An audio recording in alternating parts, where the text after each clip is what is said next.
Hoje pela manhã, eu compartilhei uma palavra e eu quero iniciar por ela, e sabe Deus aonde Ele vai levar a gente essa noite. Mas eu lembro que um dos momentos mais marcantes da minha história, da história da Kezinha e da Ceci, a gente estava se despedindo lá do Brasil, do ministério que a gente fazia parte, sendo enviado para cá. E era a última noite do Summer Camp, eu tinha que ministrar uma palavra.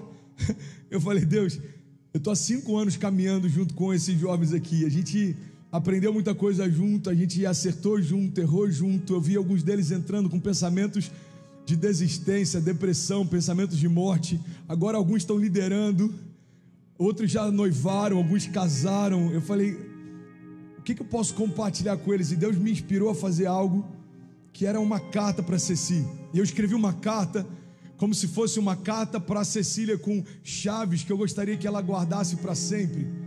Então eu lembro que eu ministrei, foi uma das noites mais difíceis de ministrar, porque o choro, o nó na garganta, quem já passou por isso sabe do que eu estou falando.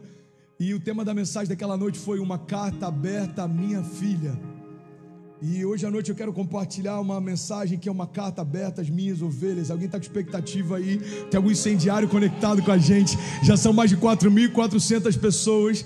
E eu quero de verdade fazer esse convite. Pega esse link, ainda dá tempo, irmão, de você compartilhar com alguém que precisa de uma mensagem de vida.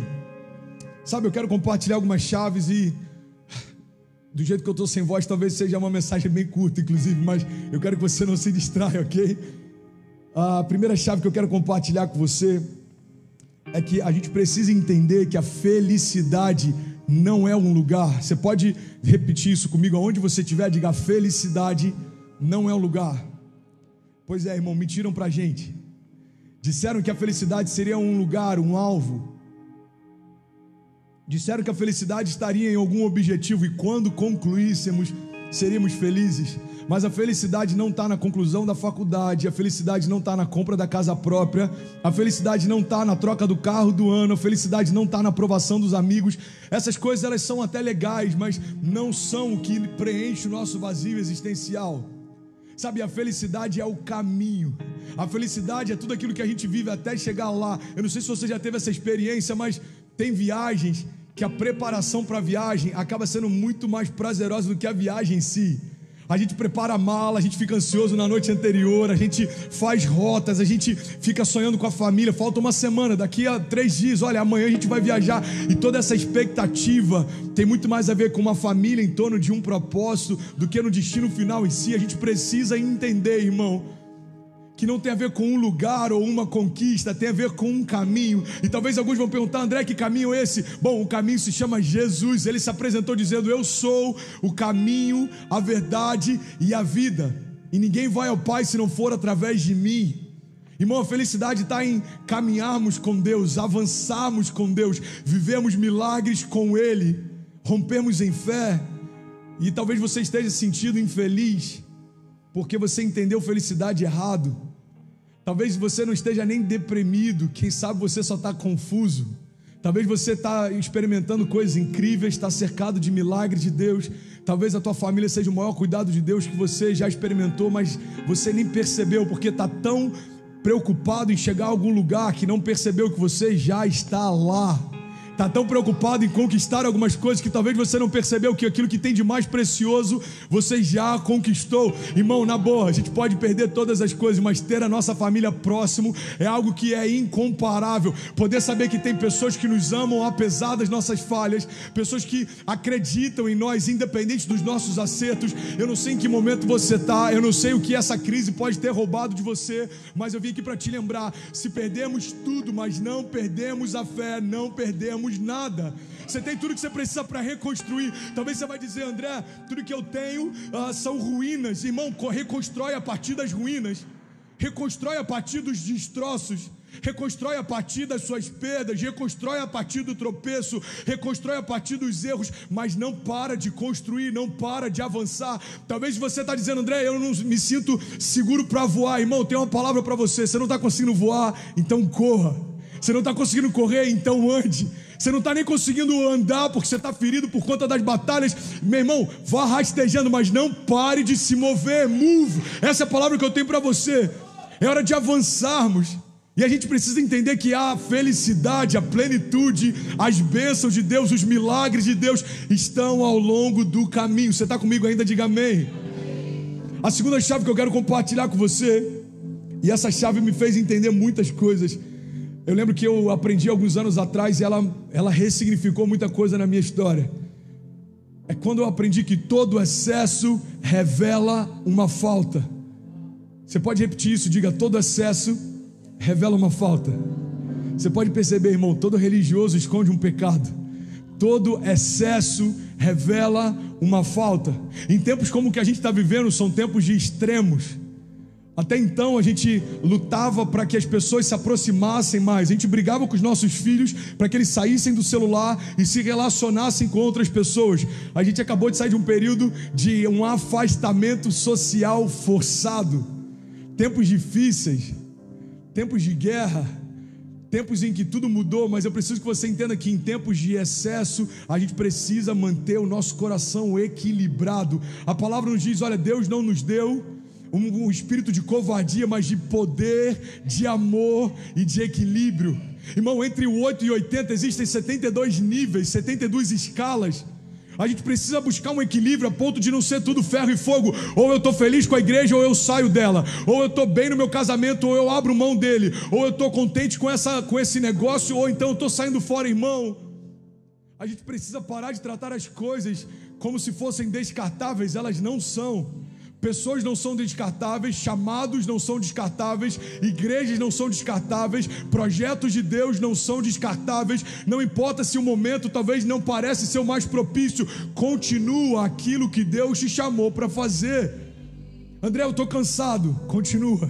Eu estou desanimado, continua, irmão, não para. Você pode estar a alguns passos do maior romper da sua história. Não para, não deixe as suas emoções definirem os seus limites. Não deixe o teu cansaço dizer até onde você pode ir. Irmão, você está cansado? Deixa eu te falar, Jesus também estava.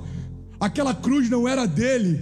Ele tinha todos os motivos e desculpas para abrir mão do sacrifício na cruz.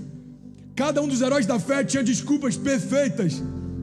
Moisés, ele não falava bem a ponto de se apresentar diante do faraó para pedir a libertação do povo. Noé precisou construir uma arca grande demais para poder livrar os animais e toda a sua família em meio a um dilúvio. Irmão, José foi vendido, levado cativo, e por anos poderia ter imaginado que a promessa não se cumpriria. Davi, ele era o menor entre os seus irmãos e sequer foi cogitado para estar dentro de casa quando o sacerdote foi ungir o próximo rei.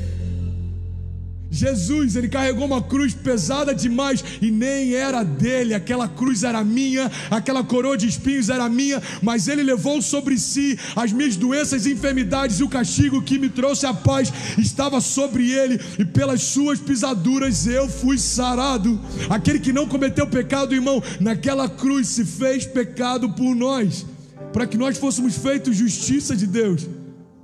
Você percebe que desculpas perfeitas convencem pessoas, mas não mudam histórias? Você precisa parar de dar desculpas. Eu não consigo, eu não posso, eu não sei. Irmão, deixa eu te falar, não tem a ver com quão bom você é, não tem a ver com o que você sabe, não tem a ver com o que você pode, mas tem a ver com quão bom Ele é, tem a ver com aquilo que Ele sabe, tem a ver com aquilo que Ele pode. Irmão, a nossa ansiedade muitas vezes está no fato de centralizarmos as nossas expectativas em qualquer coisa menor do que Deus para nós. Centralizamos a nossa expectativa nos cenários econômicos, eles mudam, a gente é abalado. Colocamos a nossa expectativa em promessas de homens. Corações de homens são enganosos e promessas mudam, nós ficamos iludidos. Colocamos a nossa expectativa num calendário. Agora vai, esse ano vai mudar. Por quê? Porque são novas páginas em branco. Irmão, deixa eu te falar, não são as páginas em branco que mudam a tua história, mas é toda a palavra que sai da boca de Deus sobre você. Não importa se as páginas estão rabiscadas, se falta um dia para concluir um ano, ou se é o primeiro dia de um novo ano. Deus continua sendo Deus, e Ele continua sem depender de dias, horas ou meses. Deus não se move pelo nosso tempo. Um dia para nós são como 1000 anos para Ele. Você percebe que a gente está tentando colocar Deus dentro da nossa agenda? A gente quer que Deus flua de acordo com o nosso cronos. Deus, eu preciso ainda esse ano, eu preciso que seja em meses, eu preciso que seja em dias. Ei, irmão, Deus não tem pressa por um princípio básico, Ele é eterno. A nossa pressa nada mais é do que a ansiedade de uma essência eterna que foi colocada dentro de uma matéria que tem dias e horas marcados para terminar. Então a gente carrega promessas de vida eterna, mas a gente fica ansioso para viver tudo hoje. Mas Deus está falando: ei, o teu coração anseia pela eternidade, porque eu coloquei ela dentro de você. É por isso que eu tenho palavras de vida eterna, porque quando alguém que carrega promessas de vida eterna recebe agora acesso à vida eterna, não tem por que ter pressa, irmão. A gente vai caminhar junto e eu vou cumprir cada uma das promessas que eu fiz para você. Por que Deus não tem pressa, André? Alguns vão dizer: André, mas eu vejo Deus fazendo coisas tão rápidas em alguns lugares, com algumas pessoas.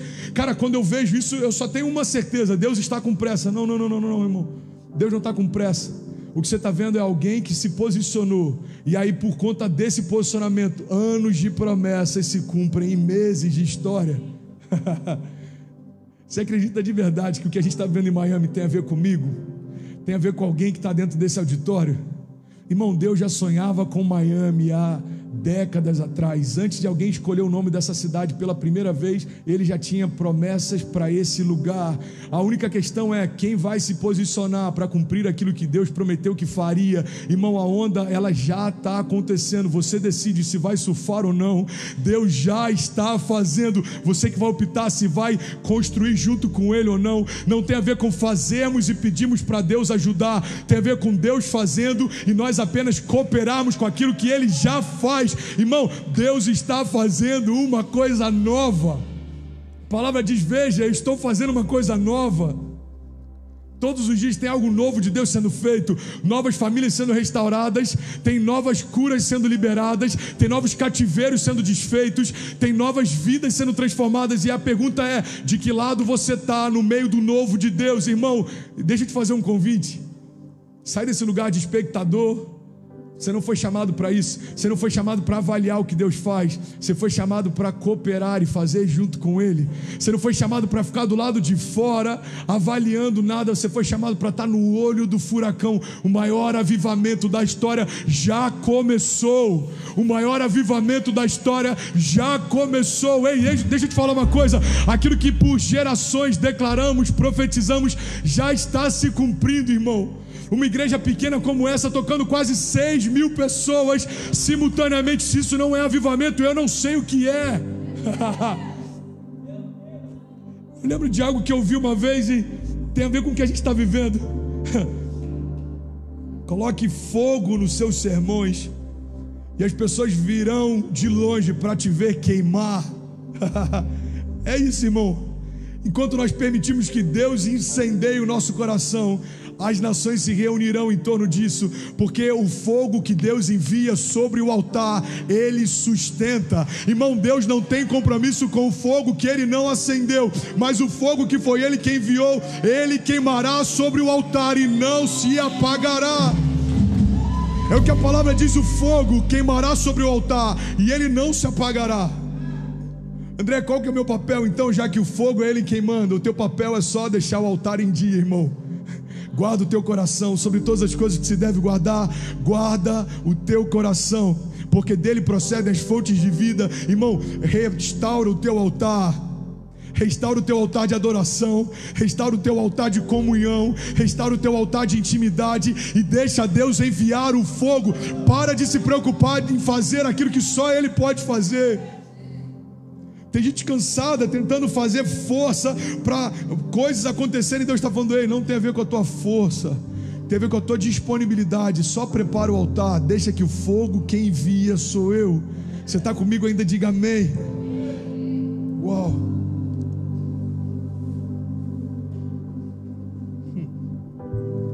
Sabe, a terceira chave que eu quero compartilhar é uma das chaves mais poderosas que você pode receber, mas você tem que receber com amor. A gente já tem 6.000 pessoas conectadas, e você que está chegando agora, uau, você que está chegando agora, eu estou falando que não é brincadeira isso aqui. A gente vai se alegrar, cara, quando a gente olhar para trás e falar: mano, lembra daquela época que tudo acontecia? O batera tava tocando e o pedal soltava no meio da bateria. Lembra daquela época que a internet dava problema no link 20 minutos antes do culto começar? Lembra daquela época em que o retorno dava tanto problema que você ficava rouco toda semana? Lembra daquela época em que você tinha que pregar com o teu fígado doendo, mano? Você tava lá só pela graça e misericórdia e tinha milhares de pessoas achando que tava tudo bem, mas só a gente sabia o preço que pagava para que Deus continuasse nos usando. Ei, irmão, nos lembraremos disso, celebraremos isso. Só espero que não dure muito tempo, produção, ok? Mas, amém, vamos chegar lá. Agora, você que está conectando agora, talvez você não tenha ideia do que está acontecendo. Eu estou compartilhando uma carta aberta às minhas ovelhas. Eu quero que você receba com muito carinho.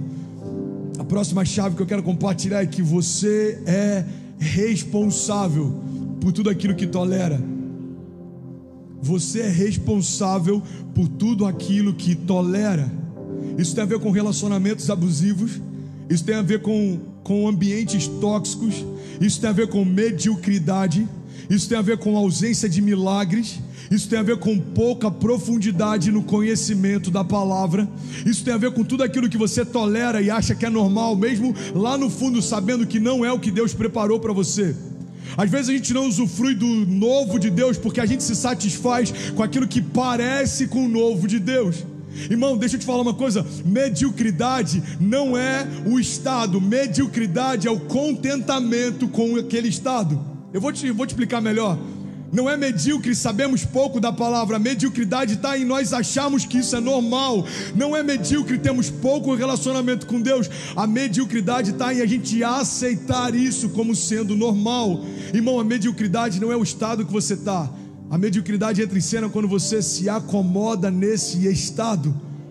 E eu vim aqui nessa noite para chacoalhar você e te lembrar, irmão, se tem meses que você não vive milagres, alguma coisa está errada na tua jornada de fé. Se tem meses que você não vive cuidado de Deus em coisas simples, tem algo que precisa ser ressignificado na tua jornada de fé. Eu chego ao ponto de dizer, debaixo de muito temor, todas as semanas eu enfrento batalhas grandes, mas todas as semanas eu tenho vivido milagres. Não tem uma semana, e quem caminha comigo sabe do que eu estou falando, que eu não sou surpreendido por Deus. Um detalhe simples, irmão, simples. Eu lembro que quando eu estava em Israel ano passado, Deus me deu uma palavra e Ele disse: eu vou aumentar o alcance da tua voz, eu vou te dar um novo filho e um carro que você vai perceber que é um mimo meu como pai para você. Irmão, o filho chegou. A gente está falando para mais de 6.600 pessoas, do Japão, Bolívia até França, Portugal, Inglaterra, Angola. E eu preciso entender, um Deus que fez as estrelas, estabeleceu o firmamento, um Deus que manifestou a redenção, é o mesmo Deus que desenhou o meu interior também, cada detalhe que me compõe. Ele fez questão de participar. E é por isso que eu preciso entender que um Deus que é tão participativo, um Deus que se preocupa tanto comigo, se preocupa com detalhes em relação à minha história também. Irmão, olha para mim. Para de se acomodar com pouco. Você não nasceu para falta, você não nasceu para miséria, você não nasceu para ficar no quase, você não nasceu para ficar vendo coisa acontecendo ao teu redor, mas nada acontecendo com você. Deixa eu te ensinar algo, tem uma chave que pode mudar a tua história. No caminho do teu milagre, sempre haverão outros milagres acontecendo antes do teu. Mas isso não é para fazer comparação com você, isso é para ensinar você, porque enquanto você celebra o que Deus faz ao longo da jornada até o teu próximo milagre, você vai se preparando para receber o seu milagre. Você quer um exemplo claro? A Bíblia diz que Jesus estava caminhando em direção à casa da filha de Jairo. Eles esperavam por ele, eles precisavam de um milagre, mas no meio do caminho, você pode repetir isso comigo? Diga: no meio do caminho. No meio do caminho, irmão, existia alguém que não estava na agenda de Jesus. Existia alguém que não estava na agenda dos discípulos. Na verdade, existia alguém que se posicionou, e porque se posicionou, experimentou um milagre. A mulher do fluxo de sangue. A Bíblia diz que ela tinha gasto tudo que tinha, recursos, procurando médicos, e ela falou: cara, se eu apenas tocar na orla das vestes dele, eu vou ser sarada. Então o resto da história você já sabe. Ela invade a multidão, mesmo correndo o risco de ser apedrejada, e ela se abaixa e toca na orla das vestes de Jesus, e aí então ela é curada. E o que acontece depois? A mulher que tocou Jesus e recebeu dele virtude fez Jesus parar, e toda a multidão parou também. Jesus então pergunta entre os discípulos: quem foi que me tocou? Os discípulos, eu imagino, olhando para Jesus meio que: mestre, você deve estar brincando, está todo mundo te apertando, como é que você pergunta quem foi que te tocou? E a resposta de Jesus foi: filho. Eu botei filho só para ficar um pouco mais paternal. A resposta dele, ele disse: alguém me tocou diferente, porque saiu virtude de mim. André, eu não entendi ainda onde você quer chegar, eu vou te explicar. Enquanto tem uma mulher recebendo o seu milagre, Jesus parando para falar com ela, existe um pai ansioso para que Jesus chegue na sua casa e cure a sua filha também. Ali didaticamente Deus está nos ensinando: você vai precisar ver eu fazendo na vida de outros antes de fazer na sua. E porque você celebra o milagre do outro, você está pronto para receber o seu milagre também. Irmão, é quase que didático. Você consegue imaginar aquele homem desesperado falando: ei Jesus, acelera aí, eu preciso que o milagre chegue na minha casa. Jesus, depois você conversa com ela, alguém anota o nome dela, pega o Instagram dela, depois a gente conversa. Não, irmão, aquele homem precisou parar e esperar Jesus fazer o que desejava fazer. Você sabe por quê? Porque no caminho do seu milagre, outros milagres acontecerão. E eu vim aqui te chamar, irmão. Chegou o tempo de viver milagres, chegou o tempo de celebrar milagres. Ei, chegou o tempo de vivermos milagres em fé, rompermos em fé, andarmos sobre as águas. Nós fomos chamados para isso, irmão. Você é responsável por tudo aquilo que tolera. Se acostumou com pouco, a culpa não é de Deus, a culpa é sua, porque está usufruindo muito abaixo daquilo que Ele já disponibilizou para você. Jesus chega ao ponto de nos ensinar: olha, vocês pedem mal, vocês não recebem porque pedem mal, vocês não sabem pedir. Quem aqui já trabalhou com venda sabe do que eu vou falar, e com muito zelo entendo a analogia. Você vai para um negócio, você fala: cara, até por $1.000 eu vendo esse computador, tá de boa. Aí chega alguém, fala: olha, eu vou pagar $2.500 nele, pode ser? Você fala: por dentro você está pulando já, irmão. Você está pensando qual churrascaria você vai almoçar com a tua mulher depois da venda. Alguém está entendendo o que eu estou falando? Cara, tá bom, vou fazer para você. Tá bom, é em dinheiro? É, tá bom, eu faço. Uma analogia como essa é só para você entender que tem coisas que a gente não usufrui, não porque a gente não pode, é porque a gente pede mal, a gente acessa pouco, a gente mergulha pouco, a gente confia pouco. Irmão, olha para mim. Jesus chegou ao ponto de dizer que tudo é possível ao que crê. João 15 diz, olha o que a palavra de Deus diz: se vocês permanecerem em mim e as minhas palavras permanecerem em vós, me pedirão o que quiserem, lhes será concedido. Eu lembro que há 3 anos atrás eu vim para uma conferência nessa cidade, e eu já tinha vindo algumas vezes para a América, nunca me imaginei morando aqui, mas há 3 anos atrás, quando eu pisei aqui em Miami, eu falei: cara, eu acho que eu vou morar aqui. Eu estou vendo uma igreja aqui. Eu lembro como se fosse hoje. Era improvável, era impossível, não fazia sentido, mas Deus ouviu o meu coração e Ele desejou fazer. Passa um ano, a gente é enviado para a América, já era surreal tudo o que estava acontecendo. Fomos para Orlando, passa alguns meses, começa um GC aqui. Tempos depois eu estou pregando em Miami. Por quê? Porque Deus entende os nossos rabiscos. E eu quero que você entenda, não tem a ver com lugar, não é para você falar: tá bom, já entendi. Agora então eu quero que Deus me envie para tal lugar, ou eu quero, não, irmão, vai muito além disso. Eu não quero que você entenda que isso é material apenas. Eu só estou usando alguns exemplos para você entender que o Deus que se preocupa com coisas tão pequenas se preocupa com coisas grandes também. É por isso que a gente não pode chamar de nosso aquilo que Jesus já levou sobre Ele. Você não tem a minha doença, a minha crise, o meu problema, irmão. Para de acessar pouco. Deus tem o que nós precisamos. Para aqueles que estão enfermos, Ele está se apresentando dizendo: muito prazer, eu sou a cura. Para aqueles que estão cativos, Jesus está se apresentando hoje dizendo: ei, muito prazer, eu sou a liberdade. Para aqueles que estão cansados, Jesus está dizendo: ei filho, muito prazer, eu sou o teu renovo. Para aqueles que estão confusos, Ele está dizendo: ei, muito prazer, eu sou o caminho, a verdade e a vida. E os melhores dias começam hoje. Muito prazer, filho. Só que a gente precisa entender que isso não tem a ver com acessarmos Ele como um gênio da lâmpada. Jesus não vai chegar e falar: tá bom, o que você precisa agora? Eu preciso de um carro, pum. O que você precisa agora? Eu preciso de uma casa, pum. Não, irmão, pelo amor de Deus. Isso tem a ver com a gente entender que porque estamos nele, os sinais, eles nos acompanharão. Você não vai precisar nem perder tempo pedindo por coisas. Você vai gastar tempo pedindo por Ele e as coisas que pedirão por você. Eu estou falando do que eu vivo, tá? Eu não fico fazendo oração pedindo coisas. Faz bastante tempo. As coisas têm sido acrescentadas por misericórdia e graça. Tem um ano que o que a gente está vivendo de cuidar de Deus, eu não sei te explicar, irmão. Não sei te explicar.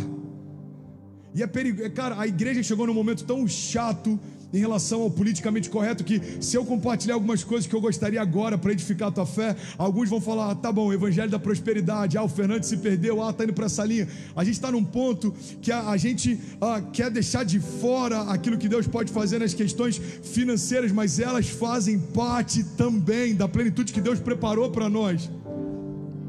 São coisas simples, irmão, simples. Quer ver? Eu vou dar um exemplo. Eu não queria não, mas eu vou entrar nessa. É um exemplo simples. Vai edificar alguém. Sei lá, 2 meses atrás, 1 mês e meio atrás, a gente tirou um day off, fomos para Orlando. E aí um amigo que tem jet ski falou: mano, vamos andar de jet ski. Eu falei: demorou, eu nunca tinha andado. Você acredita nisso? Até 18 anos, morei no litoral do Rio de Janeiro, Cabo Frio, nunca tinha andado de jet ski. E a gente foi andar, eu falei: mano, que demais. E no meu coração eu desejei, eu falei: cara, seria incrível poder ter um jet ski. Resumo da história: comentei com um amigo meu, ele falou: cara, eu tenho um jet ski há 1 ano parado, você quer levar? Pode levar, fica com ele o tempo que você precisar. Voltei com o jet ski para casa. Você percebe que entre um filho que compartilha, como quem não quer nada, um desejo para o pai, e um pai que faz infinitamente mais do que tudo que pedimos, mano, não tem distância entre aquilo que a gente deseja e aquilo que Deus pode fazer. Só que eu quero que você entenda que um cuidado como esse, tão supérfluo, tão pequeno, é o mesmo cuidado para a minha cura também, é o mesmo cuidado para a minha liberdade também, é o mesmo cuidado para o romper do meu ministério também, é o mesmo cuidado de Deus sobre os meus filhos também. A gente precisa entender, irmão, que tudo que nós precisamos está em Deus. Ele é uma fonte inesgotável. Você está sentindo cansado? Existe renovo em Deus agora. Você está passando por algum momento de enfermidade? Existe cura em Deus agora. Você está precisando de um socorro financeiro? Existe socorro em Deus agora. Ele é refúgio, fortaleza, socorro presente na hora da angústia. Irmão, você está precisando de uma direção? Existe um norte em Deus agora para você. Eu estou me expondo ao máximo, eu nunca me expus tanto num púlpito, mas eu preciso que você entenda. Tem milagres que você não viveu por conta de passos de fé que você ainda não deu. Então para de reclamar com Deus de coisas que você ainda não viveu. A culpa é sua se você está tolerando viver abaixo daquilo que Deus preparou para você. André, mas Deus me deu uma palavra quando eu tinha 10 anos de idade, que eu pregaria sobre as nações, que eu tocaria outros lugares, e ainda não aconteceu. E meu irmão, deixa eu te falar, você se alegra em pregar na célula da tua garagem. Então se você não tem alegria em pregar na célula da tua garagem, não espera que Deus te coloque sobre estádios lotados, porque Deus não vê como o homem vê. Ele leva em consideração o nosso coração, irmão. Deus não vê como o homem vê. Se você conhecesse o coração da Kezinha, o meu, do Lê, de alguns pregadores que você tem visto aqui, cara, a mesma forma que o Lê pregava com paixão nas praças em Cabo Frio, que eu pregava em missões na Bolívia, a mesma paixão que a gente prega aqui. Por quê? Porque não tem a ver com o lugar que a gente está, tem a ver com Deus que a gente serve. Você é responsável por tudo aquilo que tolera.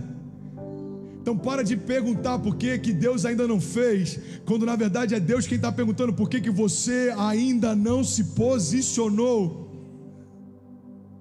Quantos talentos Deus tem desenterrado aqui nesses dias, cara? Bruno é o administrador da igreja, estava tocando baixo pela manhã. Rebeca, líder da intercessão, estava cantando no último culto. E quantos mais e mais talentos estão enterrados? E aí a gente não pode chegar para Deus e falar: ei, Deus, ninguém me viu. Deus está falando: ei, eu te vi. E eu te dei talentos, foi você que não quis usá-los. Ei Deus, mas ninguém me valorizou. Eu valorizei você, eu celebrei você e eu depositei eles em você. Então para de colocar em outros a responsabilidade que é sua. Deus, mas ninguém quer me ouvir falar. Ei, você está pregando para entretenimento ou você está pregando para mim? Eu estou te ouvindo falar. Qual é a mensagem que está no teu coração? Isso, filho, continua falando, continua pregando, continua avançando, até que se cumpra aquilo que eu preparei para você.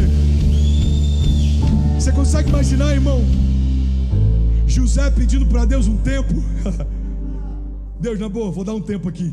A mulher de Potifar ela é incrível demais, já tem anos que a promessa não se cumpre, eu nem sei mais se o Senhor vai fazer. Ei, irmão, o nome dele talvez nem na Bíblia estaria, se ele não fosse responsável pela promessa que carregava. Você quer que Deus aumente o teu alcance?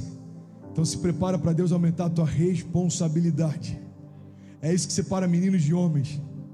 Sabe, tem muita gente com promessas incríveis que está vivendo muito abaixo daquilo que um dia Deus prometeu. Porque não é porque o Deus que prometeu mudou de ideia, é porque a pessoa que recebeu a promessa se acomodou. Você é responsável por tudo aquilo que tolera. André, na boa, eu já até desisti. Meu casamento eu já aceitei, cara, é isso aí. Eu só vou administrar por causa das crianças, e quando chegar no tempo certo, elas crescerem, a gente vai divorciar. Deixa eu te falar, você está aceitando isso como normal? Então é você que está definindo os limites de até onde o teu lar vai. Ah, essa doença, cara, na boa, nem me incomoda mais. Eu sinto dor de vez em quando, mas na boa, eu já me acostumei. Você percebe que a gente vai domesticando os nossos gigantes. Deixa eu colocar mais uma chave aqui, irmão, pega que é de graça. Não domestique os seus gigantes. Às vezes a gente começa a dar nome para eles, a gente vai se acostumando com as vozes deles, a gente nem se preocupa mais, eles nem incomodam mais. O que é isso? Ah, isso daqui é um vício, eu luto com ele de vez em quando. O que é isso aqui? Cara, isso aqui é algo que de vez em quando eu caio. Ei, irmão, deixa eu te falar, eu vi algo uma vez, isso vai até escandalizar alguns, mas na nossa jornada de fé, até os pecados que a gente luta são diferentes ao longo da jornada. Você sabia disso? Se você está há 10 anos lutando contra o mesmo pecado, significa que você não avançou, irmão. Você vai avançar e o inferno vai precisar tentar parar você de outras formas, porque aquilo que ele tentava fazer no passado não funciona mais. O inferno vai ter que se reunir e falar: cara, a gente não consegue parar ele por conta da pornografia, ele já rompeu, o que a gente vai fazer agora? São novos ataques. Por quê? Porque vencemos as antigas batalhas. É por isso que cada nova estação tem novos gigantes, porque a cada investida do inferno fracassada, ele tenta de uma forma diferente. Agora, se são sempre as mesmas batalhas, eu sempre estou tropeçando nos mesmos erros, significa, irmão, que eu não estou me responsabilizando, eu não estou me posicionando. Esses dias me perguntaram: André, como é que eu faço para vencer a pornografia? É simples. Onde é que você acessa ela? É no computador? Joga ele fora, irmão. Ah, eu preciso dele. Eu falei: então coloca ele no meio da sala da tua casa. Eu duvido você acessar com a tua mulher e os teus filhos na sala. Você percebe que a gente tem que ser intenso para vencer contra os nossos inimigos? Porque se você for menos intenso na construção da tua história com Deus do que todo o inferno tem sido intenso para parar você, você já perdeu essa batalha, irmão. Você é responsável por tudo aquilo que você tolera.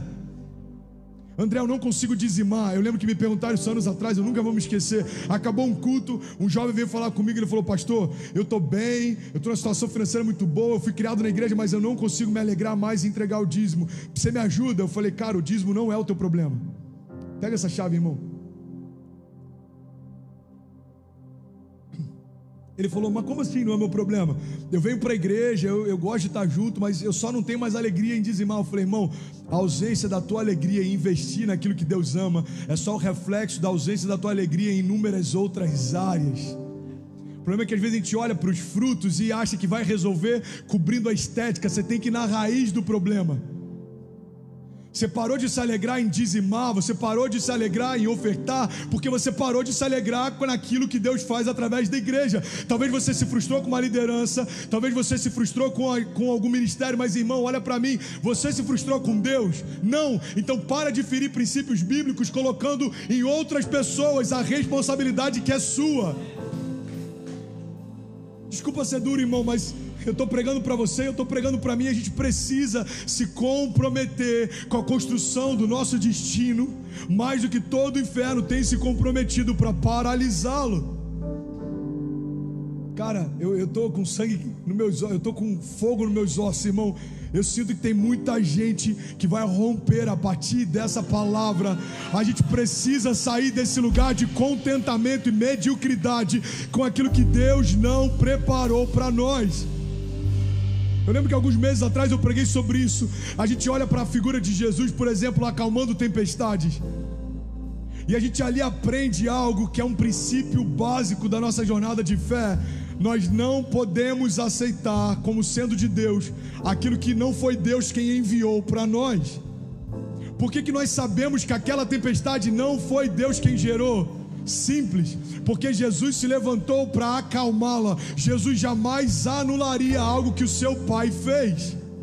O problema é que a gente está aceitando tempestades achando que foi Deus quem mandou. A gente está aceitando doenças achando que é Deus quem enviou para tratar o nosso caráter. Deus não vai colocar uma doença em você para tratar você, irmão. É como se fosse um bombeiro que coloca fogo numa casa e depois vai apagar para mostrar o quanto é bom. Não é assim que funciona no reino. Deus não precisa te provar nada. Ele não vai colocar um câncer em você para depois que o seu caráter for tratado retirar. Ele não vai colocar uma crise financeira em você para depois que você vê como Ele é bom, o teu coração se voltar para Ele. Não é assim que Ele faz. É assim que o inferno faz. O inferno coloca problemas e vende a solução, mas Jesus é a solução de todos os nossos problemas. Você olha para a história de Jó, os primeiros capítulos de Jó, a Bíblia diz que saindo então da presença de Deus, o diabo foi e tocou Jó. Presta atenção nisso, irmão. Saindo da presença de Deus, o diabo feriu a Jó. Capítulos depois a gente lê a Bíblia dizendo: e Deus então moveu o cativeiro de Jó.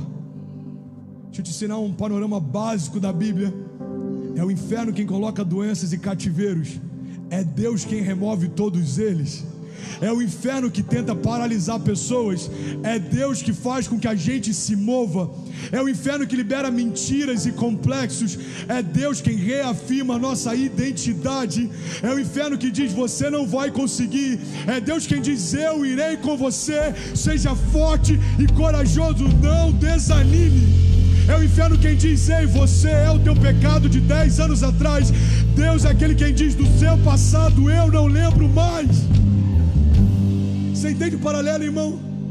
Então para de chamar de seu aquilo que é o inferno que liberou sobre você. Essa crise não é sua, essa doença não é sua, esse problema não é seu.